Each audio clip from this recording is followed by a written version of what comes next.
예레미야 함께 읽기 오신 여러분을 환영합니다. 이제 3강 시작하도록 하겠습니다. 우리가 앞에서 살펴본 예레미야 7장과 26장 성전 설교의 내용은 예루살렘의 패망과 성전의 파괴였습니다. 이 설교가 있었음에도 불구하고 유다는 여전히 하나님의 뜻을 따르지 않고 멸망의 길로 나아갔으며 자신을 구원하지 못할 우상 그리고 다른 나라를 의지했습니다. 그렇기 때문에 이 8장에서 10장의 내용은 백성의 실상 그리고 여호와를 떠난 백성에게 임할 재앙들이 소개되고 있습니다. 그렇게 시작되는 예레미야의 첫 번째 고백 11장에서는 여호와께로부터 예레미야에게 임한 말씀이라는 구절을 사용하므로 앞장과 구분시켜 표현하고 있습니다. 11장 1절에서 7절의 내용은 이스라엘을 건지신 하나님이 여러 번 그들을 권하여 하나님의 명령에 청종하라, 하나님의 말씀을 들으라 권하셨지만 그 백성이 도리어 반역을 꾀하고 바알에게 분향하였다라고 하는 그 내용으로 우리는 요약해 볼 수 있습니다. 여기서 우리가 잊어버리면 안 되는 것은 예레미야만 하나님으로부터 말씀을 받은 것이 아니라는 사실입니다. 이스라엘 백성도 하나님으로부터 말씀을 받았습니다. 그러나 이스라엘은 하나님의 말씀에 순종하지 않았고 예언자들의 말에 도무지 귀를 기울이지 않았습니다. 그러나 예레미야는 그렇게 말씀하시는 하나님의 말씀에 귀를 기울였고 그것을 행동으로 순종했던 것입니다. 이러한 삶의 자리 가운데서 예레미야가 하나님을 향해 했던 그의 고백은 11장, 15장, 그리고 17장과 18장, 20절의 총 5번의 고백으로 우리에게 등장하고 있습니다.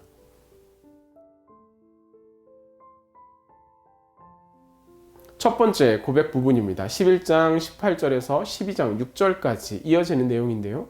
예레미야의 첫 번째 고백은 여호와께서 내게 알게 하셨으므로 내가 그것을 알았나이다 라고 시작합니다. 하나님께서 이 예레미야에게 무엇을 알게 하셨을까? 하나님께서는 그 과정 가운데 살아가는 예레미야에게 무엇을 말씀하셨을까? 우리는 굉장한 기대감 가운데 이 구절을 마주하게 되는데 실제적인 상황을 보게 되면 그 상황은 예레미야를 대적하는 아나돗 사람들의 음모에 관한 것이었습니다.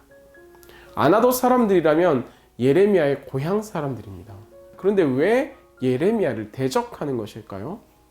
11장 21절은 이들이 예레미야에게 요구하는 바를 간결하게 보여줍니다. 너는 여호와의 이름으로 예언하지 말라. 두렵건대 우리 손에 죽을까 하노라. 이들의 요구입니다.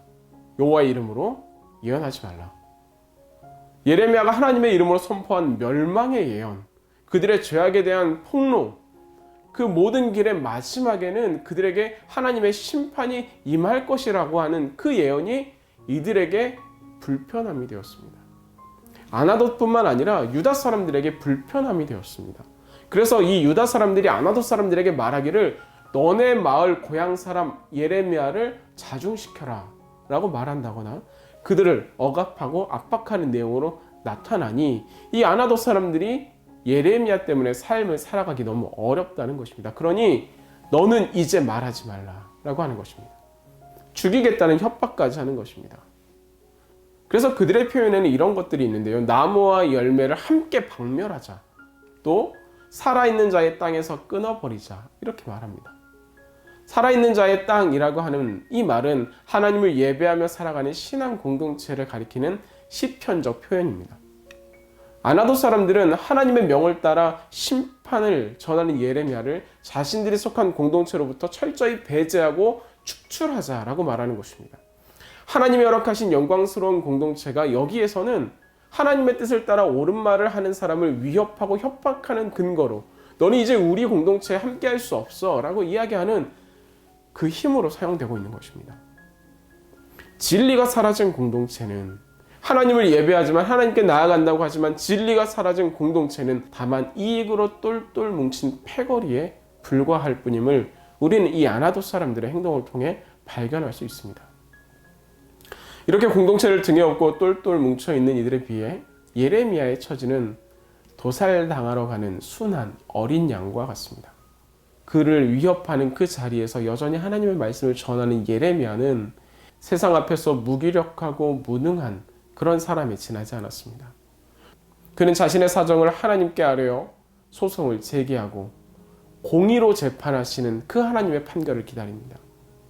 그러자 하나님은 아나도 사람들에게 유죄를 선포하시는 것입니다. 심판자 되시는 재판장 되신 하나님께서 예레미야의 그러한 소송, 그것을 받아들여 아나도 사람들에게 유죄를 선고하십니다. 예레미야를 죽이려 하던 그들의 자녀들이 도리어 죽음을 당하게 될 것이다 라고 선포합니다. 공경에 당한 예레미야에게 하나님께서 명쾌하게 응답하신 것 같지만 예레미야의 질문은 여기서 그치지 않고 또 이어지죠. 여호와여, 내가 주와 변론할 때에는 주께서 의로우시니이다. 그러나 내가 주께 질문하옵나니 악한 자의 길이 형통하며 반역한 자가 다 평안함은 무슨 까닭이니이까.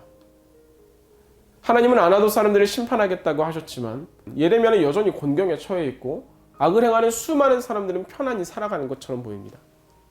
예레미야는 도살장에 끌려가는 양의 신세인데 악한 자와 반역한 자의 길은 형통하고 평안해 보입니다.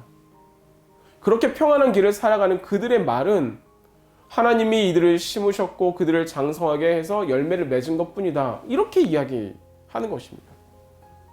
하나님이 주신 복을 내가 누려간다 라고 이야기한다는 것이에요. 이러한 사고는 오늘 우리 사회를 지배하는 논리와 크게 다르지 않습니다. 그래서 예레미야뿐 아니라 구약의 예언자들과 오늘의 많은 이들이 줄기차게 동일한 질문을 합니다. 또 하박국 선지자는 이렇게 말했죠. 율법이 해이하고 정의가 전혀 시행되지 못합니다. 하나님, 어찌하여 거짓된 자들을 방관하시며 악인이 자기보다 의로운 자들을 삼키는데도 잠잠하시나이까. 악인의 형통으로 인해 당혹스러운 것도 모자라서 이제 하나님으로부터 왔다고, 그 복이 하나님으로부터 주어진 은혜다라고 고백하는 그들을 바라보는 이 선지자들, 이 예언자들, 이 예레미야는 괴로웠던 것입니다. 이러한 예레미야의 탄식에 하나님은 무엇이라 말씀하셨을까요? 예레미야 12장 5절에서 6절 말씀을 보겠습니다. 만일 내가 보행자와 함께 달려도 피곤하면 어찌 능히 말과 경주하겠느냐? 내가 평안한 땅에서는 무사하려니와 요단강 물이 넘칠 때는 어떠하겠느냐? 내 형제와 아버지의 집이라도 너를 속이며 내 뒤에서 크게 외치나니 그들이 내게 좋은 말을 할지라도 너는 믿지 말지니라. 놀랍게도 하나님은 악인의 번영과 의인의 고난에 대해서 어떻게 해야 되느냐 이렇게 묻는 예레미야의 질문에 역설적으로 질문을 하십니다. 도리어 앞으로 크고 어려운 일이 닥칠 텐데 벌써부터 이러면 어떻게 하려느냐 이렇게 되물으시는 거예요. 하나님의 시선은 오히려 그들이 아닌 예레미야를 향해 있다라고 하는 것입니다. 예레미야야 어떻게 하겠느냐. 베드로 전서의 말씀에도 이와 비슷한 맥락의 이야기가 나오죠. 사랑하는 자들아, 너희를 연단하려고 오는 불시험을 이상한 일 당하는 것 같이 이상히 여기지 말고 오히려 너희가 그리스도의 고난에 참여하는 것으로 즐거워하라. 이는 그의 영광을 나타내실 때 너희로 즐거워하고 기뻐하게 하려 함이라. 하나님은 복잡한 문제에 명쾌한 답을 주는 대신에 더 큰 위협과 재난에 대처하기 위해 예레미야에게 신실함과 용기를 가지라고 촉구하십니다. 왜 하나님의 사람은 고통받는가? 이것은 우리도 가지는 힘겨운 질문입니다. 그러나 하나님은 우리가 단순히 고생하고 있는 것이 아니라 그리스도의 고난에 참여하고 있는 것이라고 일러줍니다. 더 어려운 상황에 이제 우리가 대처하고 어떻게 해야 할지를 준비해야 한다고 우리를 깨우치는 것입니다. 참으로 하나님은 예레미야의 상황뿐만 아니라 우리로 하여금도 이 고난에 직면하게 하십니다. 이 고난 가운데서 긍정적인 신앙을 가진다라고 하는 것은 단순히 앞으로는 좋아질 거야, 우리의 미래는 아름다워 이렇게 말하는 것이 아닙니다. 고난의 미래를 직시하고 하나님의 인도하심을 따라 그 길로 가는 것, 하나님을 붙들어 가는 것, 아니 이제 말과 함께 달릴 준비를 하는 것, 말과 함께 경주할 준비를 하는 것이 긍정적인 신앙입니다. 그것이야말로 내게 능력 주시는 자 안에서 내가 모든 것을 할 수 있다라고 말하는, 내가 처한 상황 가운데서 하나님의 인도하심을 구하는 신앙인의 모습인 것입니다. 이러한 예레미야의 고백은 두 번째 고백으로 이어집니다. 두 번째 부분에서 하나님을 향한 예레미야의 고백은 고백이라고 하기보다는 오히려 거센 항의에 가깝습니다. 여기 하나님은 또 어떻게 응답하셨을까요? 예언자가 처한 고통스러운 현실을 토로하고 있는 15장 10절에서 21장의 배경에는 그 바로 앞에 나타나는 1절에서 9절까지의 이야기가 있습니다. 거기에서 하나님께서는 모세와 혹은 사무엘과 같은 중보자가 온다고 할지라도 하나님은 유다에게 임할 심판을 거두지 않겠다라고 말씀하시죠. 이것을 예레미야가 그의 입술로 선포하는 것이죠. 그러니 어찌 고달프지 않을 수 있겠습니까? 그래서 10절에 그는 이렇게 말합니다. 내게 재앙이로다. 나의 어머니여, 어머니께서 나를 온 세계에서 다투는 자와 싸우는 자를 만날 자로 낳으셨도다. 내가 꾸어주지도 아니하였고 사람이 내게 꾸이지도 아니하였건만은 나를 저주하는도다. 이 예레미야는 내가 처한 현실이 이렇게 절망스럽습니다 라고 이야기해주고 있는 것입니다. 이러한 두 번째 고백은 본문의 짜임새를 보면 의미가 조금 더 뚜렷해지는데요. 예언자의 탄식과 그에 대한 하나님의 응답이 교차되어 계속해서 나타나기 때문입니다. 예레미야가 하나님 앞에 탄식합니다. 여기에 대해서 하나님께서 응답해 주십니다. 다시 예레미야가 탄식하고 하나님은 응답해 주십니다. 다툼거리가 된 자신의 존재를 탄식하는 예레미야를 향해 하나님께서는 친히 그를 강하게 하고 복을 받게 할 것이다 라고 확실히 말씀해 주시는 것입니다. 여호와께서 이르시되 내가 진실로 너를 강하게 할 것이요 너에게 복을 받게 할 것이며 내가 진실로 내 원수로 재앙과 환난의 때에 내게 간구하게 하리라. 11절은 우리가 언제라도 환영할 위로와 격려의 말이었습니다. 이 말씀을 들으면 우리에게 힘이 되고 위로가 되었지요. 하지만 이 말씀이 자신을 재앙 덩어리라 여기는 예언자의 처절한 자기 고백과 연결되어 있다는 점을 우리는 주목해 보아야 합니다. 강하게 하시고 복을 받게 하신다는 약속의 말씀이 주어진 후 예레미야의 삶은 어떻게 바뀌어졌을까요? 그에게 더 이상 재앙이 없어졌을까요? 그가 모든 사람으로부터 존중을 받게 되었을까요? 우리가 살펴보는 예레미야서의 내용에 그의 삶은 오히려 더 큰 환난이 닥쳐왔고 여호야김 시대의 예레미야는 대부분의 인생을 감옥이나 토굴에 갇혀 지내야 했습니다. 그렇다면 이 11절의 위로의 말씀의 참된 뜻은 무엇일까요? 하나님이 강하게 하시고 복을 주심으로써 예레미야는 그 어떤 시련이나 더 큰 환난이 닥쳐오더라도 결코 가던 길을 돌이키지 않고 감옥과 토굴에 갇혀 지내면서도 하나님의 말씀을 담대히 전할 수 있게 되었습니다. 그러니 이 하나님의 위로의 말씀을 달콤하거나 우리에게 기쁨이 되는 내용이 아닌 것입니다. 위로의 본질은 고난의 길에 언제나 하나님께서 동행하신다는 그 사실, 그 자체인 것입니다. 12절에서부터 14절까지의 말씀은 전했던 심판의 말씀을 다시 한번 되풀이합니다. 이를 통해 예레미야는 심판에 대한 선포를 분명하고 확고하게 전하는 것입니다. 이로 인해서 많은 분쟁과 다툼이 일어나긴 하지만 그럼에도 불구하고 하나님께서는 이 말씀을 분명하게 하시죠. 하나님께서 확고하시다라고 하는 것은 예레미야의 사역 역시 변함이 없어야 한다라는 것을 뜻합니다. 하나님이 그를 도우신다고 하였고 그에게 복 주신다고 하셨지만 그의 고통은 전혀 가라앉지 않고 그의 상처는 낫지 않습니다.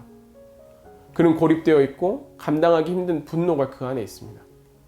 그러니 하나님의 말씀, 아니 하나님은 예레미야에게 물이 말라서 속이는 시내, 예레미야가 경험하기에는 물이 말라서 속이는 시내와 같이 여겨지는 것입니다. 이 말씀 앞에 하나님께서는 내게 돌아오라 이렇게 대답하시죠. 여호와께서 이와 같이 말씀하시되 내가 만일 돌아오면 내가 너를 다시 이끌어 내 앞에 세울 것이며 내가 만일 헛된 것을 버리고 귀한 것을 말한다면 너는 나의 입이 될 것이라. 그들은 내게로 돌아오려니와 너는 그들에게로 돌아가지 말지니라. 예레미야가 하나님께로 돌아온다는 것은 헛된 것을 버리고 귀한 것을 말한다는 뜻입니다. 언뜻 헛된 것이 예레미야가 던졌던 불평과 탄식이라고 여겨질 수 있습니다. 그러나 여기에서 헛된 것은 이제 고립되고 힘들어하고 지쳐있는 이 예레미야가 이 백성들의 모임 가운데 들어가서 함께 즐거워하고 마음의 위안을 얻기 위해 그들이 원하는 말, 그들이 듣고 싶어하는 말을 해주는 것입니다. 그것이 헛된 것이라고 하나님께서 말씀하시죠. 반면에 귀한 말은 하나님께서 예레미야에게 맡기신 말입니다. 하나님의 귀한 말씀을 전할 때 예레미야는 나의 입, 즉 하나님의 입이 될 수 있는 것입니다. 하나님의 입이 되어서 오직 하나님의 말씀만 선포할 때 하나님께서는 이 예레미야를 노성벽이 되게 해주실 것입니다. 예레미야의 세 번째 고백입니다. 원수를 사랑하라. 이것은 우리 그리스도인들이 가지고 있는 하나님의 말씀 중에 굉장히 중요한 그리스도인 다움을 지켜가는 말씀 중 하나입니다. 그렇기 때문에 우리는 타인에 대해서 잘못한 이들에 대해서 어떻게 하나님의 사랑의 마음을 그리스도의 사랑의 마음을 품고 그들을 대할 수 있을까를 고민하는 것이죠. 그러한 관점에서 볼 때 하나님에 대해 탄원하는 기도들은 뭔가 미성숙하고 세상적인 기도처럼 여겨지기도 합니다. 그러나 이 예레미야의 세 번째 기도, 그리고 네 번째 고백이 바로 이 탄원의 기도입니다. 먼저 이렇게 기도하게 된 예레미야의 상황은 이제 말하지 않아도 여러분 잘 알게 되실 텐데요. 그것에 덧붙여 하나님께서는 예레미야에게 이제는 결혼도 하지 말고 자녀도 가지지 말라, 이렇게 이야기하십니다. 이것은 대를 잇지 말라는 것입니다. 희망과 소망을 갖지 말라는 의미입니다. 이 땅은 멸망할 것이기 때문입니다.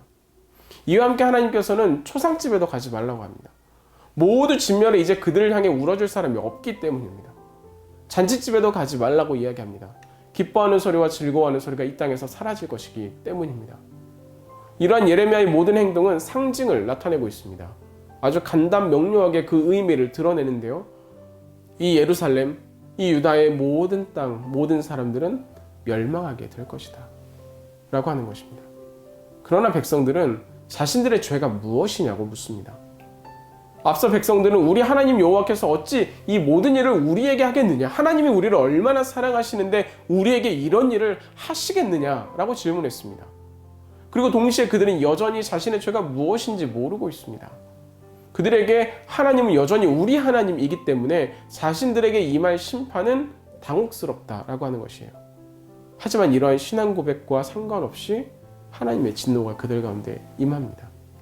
17장에도 유다의 죄로 인해 쫓겨날 것이라는 선포가 이어집니다.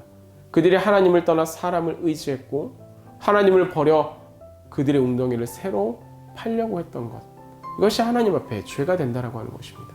하나님을 의지하지 않는 자에게 주어지는 심판의 말씀인 것이죠. 그렇게 동시에 이것은 하나님을 의지하는 자를 지키시겠다, 보호하시겠다라고 하는 하나님의 말씀과 이어집니다. 하나님을 의지하는 사람은 물가에 심겨진 나무와 같을 것이다. 예레미야의 세 번째 고백은 이 맥락에 놓여 있습니다. 예레미야는 그러한 관점에서 하나님께서 고치시고 구원하시기를 간구하는 것입니다. 여호와여, 주는 나의 찬송이오니 나를 고치소서. 그리하시면 내가 낫겠나이다. 나를 구원하소서. 그리하시면 내가 구원을 얻으리이다. 이 구절은 오직 하나님만을 자신의 찬송으로 삼은 사람, 세상에 의지하거나 기대지 않고 오직 하나님만을 그 힘으로 삼은 사람을 보여줍니다. 그런데 사람들은 이 하나님을 의지하고 사모하는 예레미야를 비꾸면서 조롱합니다. 보라, 그들이 내게 이르기를 여호와의 말씀이 어디 있느냐, 이제 임하게 할지어다, 이렇게 말한다는 것이에요. 네가 한 말 지금 이루어지는지 한번 해봐, 이렇게 말하고 있다라고 하는 것입니다. 심판에 대한 예레미야의 예언이 미래의 일이기 때문에 사람들은 비웃고 조롱했습니다.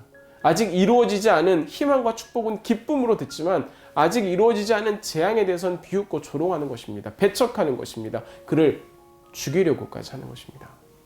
하나님을 믿는다라고 하는 그 사실은 같지만 예레미야의 대적들과 예레미야의 행동은 확실하게 대비됩니다.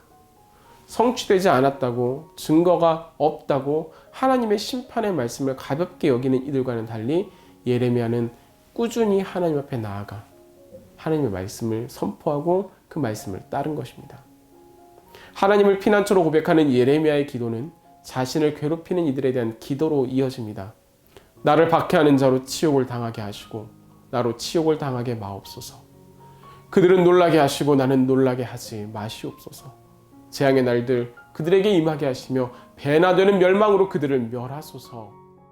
이런 예레미야의 고백은 18장 18절에서 23절까지의 네 번째 고백으로 이어집니다. 이 네 번째 고백의 앞에 나타나는 1절에서 17절까지의 내용은 흔히 토기장이의 비유라고 이야기하는데요.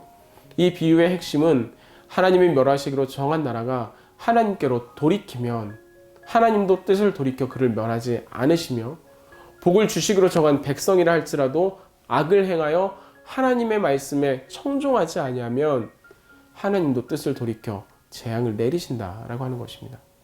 그 모든 것에 대한 결정, 그 주권이 하나님께 있음을 선포하는 것이 바로 이 토기장이 비유라고 하는 것입니다. 그리고 거기에 이어져서 이제 네 번째 고백이 시작됩니다. 돌아오라는 하나님의 말씀을 헛되다고 하며 고집부리는 이들을 향해 하나님의 말씀이 심판으로 주어지는 것이 13절에서 17절까지 선포된다면 18절에서부터는 이 말씀을 들은 이들이 그를 대적해 제거할 궁리를 한다고 하나님께 말하는 것입니다. 하나님, 나는 하나님의 말씀을 선포했는데 이들이 나를 대적하여서 죽이려고 합니다. 그들이 말하기를 오라 우리가 꾀를 내어 예레미야를 치자. 제사장에게서 율법이 지혜로운 자에게서 책략이 선지자에게서 말씀이 끊어지지 아니할 것이니 오라 우리가 혀로 그를 치고 그의 어떤 말에도 주의하지 말자 하나이다. 그들에게 예레미야는 불필요한 존재였습니다. 이미 다른 중재자들로 하나님과 우리 사이에 여러 중재자들이 그들에게 있었기 때문입니다. 제사장은 율법을, 지혜자들은 삶의 지혜를, 예언자들은 하나님의 말씀을 전해줄 것입니다.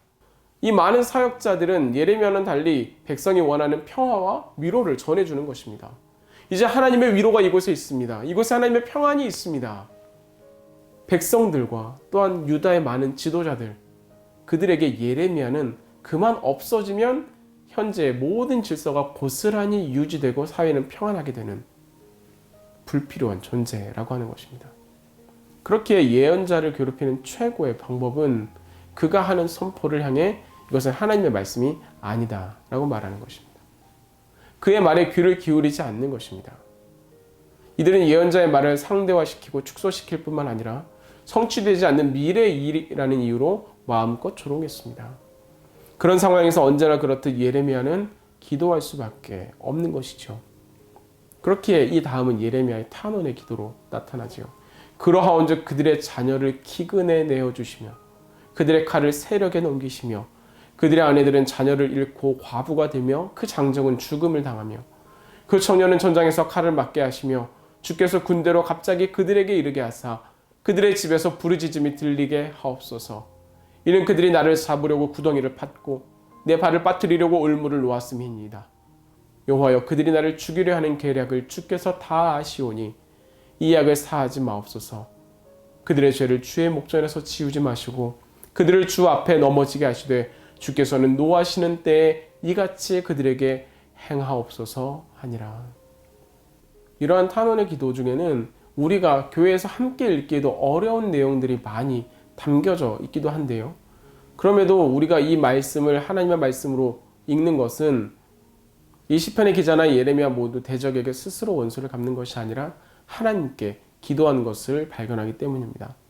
그래서 이 탄원의 기도는 그 근원에 원수 갚음이 하나님께 있음을 고백하는 행위가 되는 것입니다. 동시에 하나님 내가 그것을 행하지 않겠습니다. 하나님 나의 손으로 그것을 대하지 않겠습니다. 라고 하는 선포이기도 합니다. 이 부분에서 우리가 한 가지 더 짚고 넘어가야 할 분명한 이야기가 있습니다. 흔히 우리는 눈에는 눈으로, 이에는 이로 라고 하는 것이 구약의 복수법이다 라고 생각합니다. 한 대 맞았으면 동일하게 그에게 복수하라는 법으로 우리는 알고 있습니다. 그러나 이 법의 근원되는 내용은 나의 지체나 이웃의 지체가 동일한 가치를 가지고 있다라고 하는 것입니다. 내 눈이 귀한 만큼 남의 눈도 귀한 줄 알아야 한다라고 하는 점에서 실상 이 법은 내 이웃을 내 몸과 같이 사랑하라는 말씀을 달리 표현하는 것과 같다라고 하는 것입니다. 그러므로 성경에 나타나는 눈에는 눈, 이에는 이라고 하는 이 법은 복수에 초점이 맞춰져 있지 않습니다. 오히려 이웃을 내 몸처럼 여길 것을 촉구하고 있으며 이 복수는 하나님의 것임을 구약과 신약이 일관되게 선언하는 것입니다. 예레미야의 네 번째 고백에 토기가 나왔던 것처럼 이것은 다섯 번째 고백과도 이어지는데요. 토기장이의 온계에 대한 예언이 18장에서 20장을 연결하고 있는 것입니다. 예레미야는 백성의 어른들과 제사장의 어른들을 도벳이라고 불렸던 흰놈의 골짜기로 데려갑니다. 그리고는 미리 준비하였던 온기를 깨트리는 상징 행위를 하죠. 그리고 이것은 한번 깨어진 톡이 그것을 다시 원래대로 붙일 수 없는 것처럼 돌이킬 수 없는 하나님의 선포입니다. 라고 하는 것을 알려줍니다. 지도층을 향한 예레미야의 이런 예언은 당시 여호와의 성전 총감독으로 있었던 제사장 바수울에게 전해집니다. 여호와의 성전의 감독이 하는 역할은 모든 미친 자와 예언자 노릇을 하는 자들, 예언자 노릇을 하는 자들의 목에 나무 고랑과 쇠고랑을 채우는 일입니다. 성전 감독에게 요구된 일을 이 바수울은 정확하게 예레미야에게 행하고 있습니다. 바수울이 예레미야를 잡아 때리고 목에 씌우는 나무 고랑으로 채워 가둔 것을 볼 때 바수울을 비롯한 당시의 제사장들과 예언자들은 이 예레미야의 예언이 미친 짓이거나 혹은 예언자 노릇을 하는 거짓 선지자라고 여겼던 것 같습니다. 그러나 사람들이 만들어낸 높은 자리의 감독들에 반해 하나님이 세우신 제사장 예레미야에게는 아무런 권위도 능력도 없었습니다. 도리어 예레미야의 삶은 평화를 전하는 거짓 선지자, 거짓 예언자들과 끊임없이 부딪혔습니다. 바술에게 임할 재앙을 말하는 20장 6절에 너와 너의 거짓 예언을 들은 내 모든 친구도 그와 같으리라는 말에서 예레미야의 선포와는 달리 바술을 비롯한 당시 대부분의 제사장들과 예언자들은 평화를 전하는 중재자들이었음을 짐작할 수 있습니다. 반면에 예레미야는 그를 이끄신 하나님의 말씀을 선포하는데 그것이 파멸과 멸망이었습니다. 하나님의 강권으로 예레미야는 백성의 폭력과 강포를 드러내야만 했고 그 결과 그는 종일토록 치욕과 모욕을 당했지요. 그래서 다시는 그런 말씀을 전하지 않으며 하나님의 이름으로 말하지 않겠다라고 결심합니다. 그러나 그것이 모두 헛수고였습니다. 왜냐하면 마치 닫혀있는 곳에서 활활 타오르는 불길처럼 예레미야의 마음속이 끌어올라 골수에 삼쳐 도저히 견딜 수가 없었기 때문입니다. 불타오르는 하나님의 말씀 때문에 예레미야는 다시 한번 하나님의 말씀을 전하고 선포할 수밖에 없었습니다. 이 백성들은 이제 죄악으로 그들 사방에 하나님의 진노와 심판이 있어 두려움에 가득하게 되었습니다.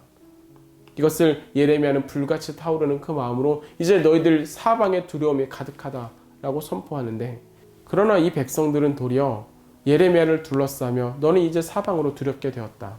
눈에 보이는 이들로 인해 너는 겁을 먹게 되었다. 이러한 의미, 사방으로부터 두려움이라고 하는 마골 미사비비라고 하는 별명을 지어 그를 조롱합니다. 하나님의 두렵고도 무서운 심판을 전하지만 당장은 이 심판이 임하지 않기 때문에 사람들은 예레미야를 비웃고 조롱하면서 그가 실수하고 넘어지기를 기다리고 있었습니다.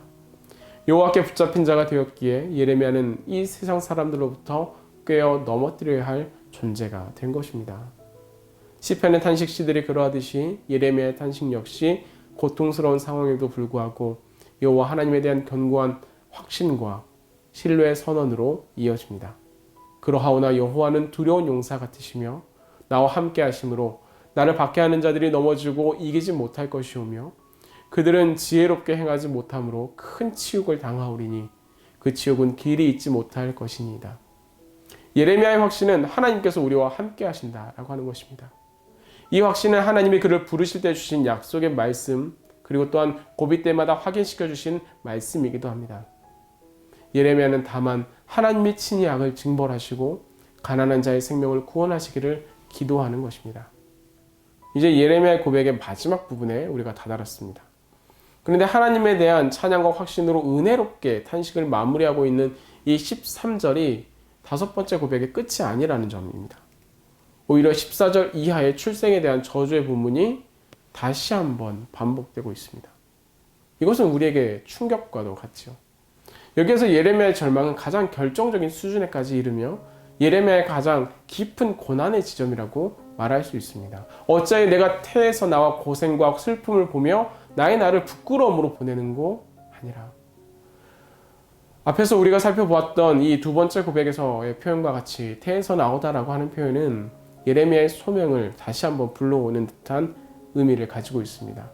하나님께서 예레미야를 태에서 나오기도 전에 그를 선택하셨고 그를 여러 나라의 선지자로 삼아주셨지만 예레미야는 자신의 삶이 태에서 나오면서부터 고생과 슬픔으로 가득 찼다고 탄식하며 죽음에 대한 갈망을 토합니다. 태어난 것을 저주할 정도로 고생과 슬픔으로 가득한 예레미야의 삶은 당대의 죄악으로 인해 하나님께 심판받는 백성의 삶을 몸소 겪고 있는 것입니다. 그리고 또한 여호와 하나님만을 의지하며 살아가는 의인의 고난 가득한 삶을 반영하고 있기도 합니다.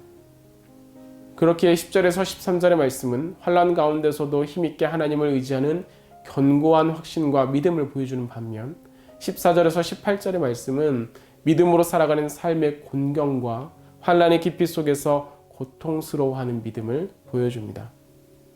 신학자 월터 브루그만의 표현을 따르면 우리는 여기에서 하나님의 사람들의 힘있는 믿음, 그리고 힘겨운 믿음을 볼 수 있는 것입니다. 이런 예레미야의 고백을 정리해보면 탄식하는 신앙인임을 우리는 발견하게 됩니다. 또한 이러한 고백과 고난 가운데 우리가 예레미야를 통해 발견되는 고난에 대한 또 다른 시각은 하나님으로부터 주어지는 고난은 그 자체가 징벌이 아니며 부끄러운 것도 아니고 하나님이 부재하시다라는 증거로 사용할 수 없다라는 것입니다. 예레미야에게 이 고난은 그 자체로 하나님에 대한 충성스럽고 신실한 섬김이었습니다.